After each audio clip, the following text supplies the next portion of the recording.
Prestation de serment des membres de la Cour constitutionnelle renouvelée aux 2/3. La cérémonie solennelle était présidée par le chef de l'État, Ali Bongo Ondimba, ce matin à la Cité de la Démocratie.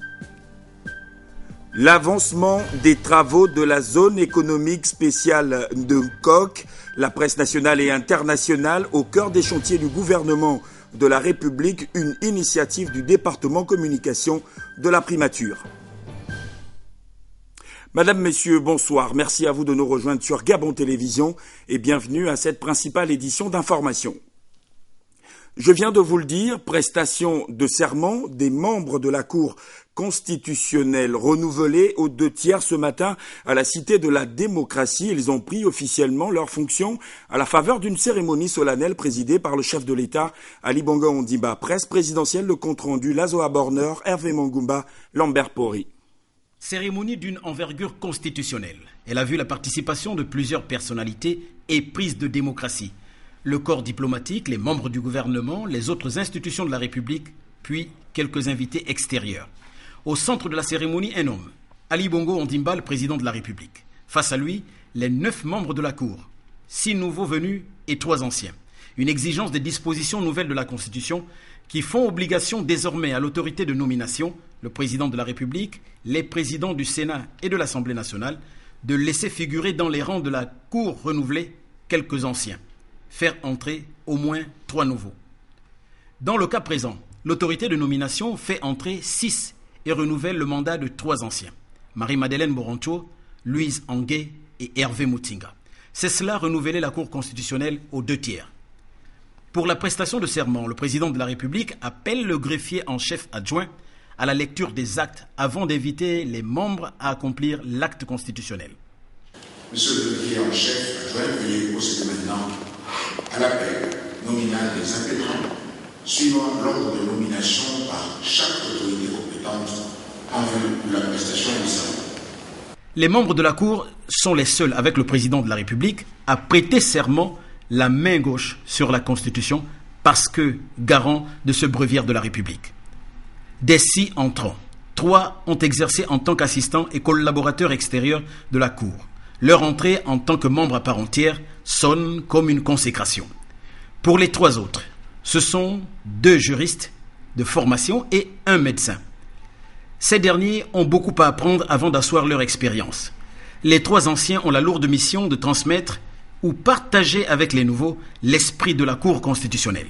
Rigueur, professionnalisme et courage. D'ores et déjà, nous pouvons affirmer que ces 3 bleus entre griffes ont de la chance. Chance d'avoir Marie-Madeleine Moroncho, artisane de l'action de la Cour constitutionnelle. Le président de la Cour pénétré des réalités constitutionnelles depuis 1991, principalement dans la rédaction de la Constitution de la transition avant la permanente et les différentes révisions. La Cour constitutionnelle. Célébration de la journée des Nations Unies au Gabon. Vous le savez, les manifestations ont débuté depuis quelques jours. De nombreux diplomates et les représentants du système des Nations Unies ont pris part à la cérémonie commémorative aujourd'hui en présence d'Ivo Yonou. Le ministère des Affaires étrangères accueille des importantes personnalités du monde de la diplomatie mondiale. Aux côtés du ministre délégué aux Affaires étrangères, Dominique Guéno, tous sont venus rendre un hommage vibrant à l'action des Nations Unies dans le monde en général et singulièrement au Gabon. Je voudrais remercier le système des Nations Unies de la confiance toujours renouvelée à l'endroit de mon pays et lui témoigner la gratitude pour l'assistance technique multiforme, les moyens financiers et humains mis chaque année au service du développement intégral du Gabon. Les Nations Unies sont notre organisation et nous croyons en ses valeurs et principes universels. Le Gabon, mon pays, ne ménagera aucun effort pour contribuer à l'émergence d'un monde plus sûr et plus juste. Placé sous le thème « Contribution des Nations Unies au développement du Gabon », cette 67e journée aura permis au représentant spécial du secrétaire général de l'ONU de réitérer cet engagement ferme du système des Nations Unies à œuvrer plus que jamais pour un monde meilleur, aujourd'hui et demain. Aucun dirigeant, aucun pays, aucune institution ne peut tout résoudre à lui seul. Mais chacun d'entre nous, à sa façon, peut faire quelque chose. À l'occasion de cette journée des Nations Unies, affirmons une nouvelle fois notre engagement individuel et notre détermination collective à être à la hauteur des idéaux de la Charte des Nations Unies et à construire un monde meilleur pour tous. Des exposés ont marqué cette journée, notamment celui de Louis Michel Mbouana sur le thème de la dite journée et celui du ministre Issosin Gondé sur la contribution du Gabon au sein des Nations Unies. À Gabon Expo, deuxième site où ont eu lieu les manifestations, il y a eu une visite des stands et la remise des prix aux 3 lauréats du concours de culture générale. Le représentant résident du Programme des Nations Unies pour le développement reçu au Conseil national de la communication, Ulrika Richardson, a échangé avec Guy Bertrand Mapongou, le patron du CNC. Le compte-rendu de cette audience, Jean-Augustin Diengui, Jean-Pierre Moussouami de Timboué. Il s'est agi pour le représentant résident du PNUD par intérim dans notre pays, reçu en audience par le numéro 1 de l'organe de régulation des médias au Gabon, Guy Bertrand Mapongou, de discuter de plusieurs questions d'intérêt commun. On a parlé sur le rôle des médias dans la formation de la démocratie, dans une société plus avec égalité. On a parlé beaucoup de la liberté d'expression et l'importance clé que ça a dans une démocratie.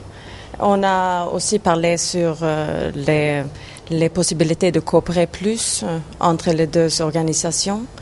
Ça veut dire avec des programmes des Nations Unies pour le développement, aussi avec des autres agences de système des Nations Unies. On a parlé aussi sur l'importance de fortifier les capacités nationaux pour mieux mettre en place les stratégies importantes que Gabon déjà a formulées. Pour cette audience, le président du CNC était entouré de plusieurs conseillers membres de cette institution.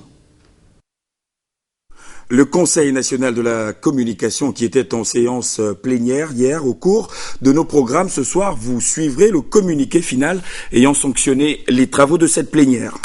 La délégation du Parti communiste chinois en séjour depuis quelques jours dans notre pays était aujourd'hui à la primature. Les membres de la délégation chinoise ont été reçus par le Premier ministre, chef du gouvernement, Raymond Dongsima. Les détails, presse primature. Ces salutations conviviales ont marqué le début de l'audience que le Premier ministre chef du gouvernement Raymond Dongsima a accordé ce 24 octobre 2012 à la délégation du Parti communiste chinois PCC conduite par son vice-ministre chargé du département international Alping. Plus qu'une simple formation politique, le PCC représente le développement et l'émergence de la République populaire de Chine, aujourd'hui parmi les premières puissances économiques du monde. Occasion pour les deux personnalités de mettre justement un accent particulier sur le partenariat économique et commercial. Donc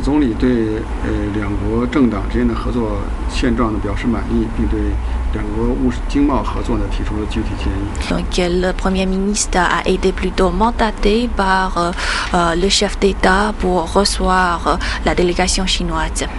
J'ai aussi bien présenté à son Excellence Monsieur le Premier ministre les fruits acquis dans notre séjour au Gabon. Nous profitons d'un contexte de collaboration très favorable de nos deux côtés. De notre côté, le peuple chinois prenne ses efforts pour construire une société de moyenne aisance et de votre part, le peuple gabonais est en train de construire votre pays émergent. Il a exprimé toute sa satisfaction à l'endroit de la collaboration économique, politique et a lancé sa propre proposition sur la collaboration économique et commerciale. La coopération sino-gabonaise est excellente, certes, mais cette visite officielle des membres du PCC au Gabon, précisons-le, est une réponse à l'invitation du Parti démocratique gabonais PDG auquel appartiennent Raymond Dongsima et le distingué camarade Ali Bongo Ndimba. Les membres de la délégation du Parti communiste chinois étaient également au Palais Léon-Bas de Libreville, échangés avec le premier vice-président de l'Assemblée nationale, Daniel Onaondo. Le compte-rendu Presse Assemblée nationale, Henri Nestor Javé. Fruit de la coopération sino-gabonaise, le Palais Léon-Bas, siège social de l'Assemblée nationale du Gabon, est la matérialisation concrète de l'excellence des relations qui unissent les deux pays. En visite de travail et d'amitié intergabonaise, le vice-ministre du département international du comité central du Parti communiste chinois a eu des échanges fructueux avec le premier vice-président de l'Assemblée nationale en lieu et place du président de l'institution,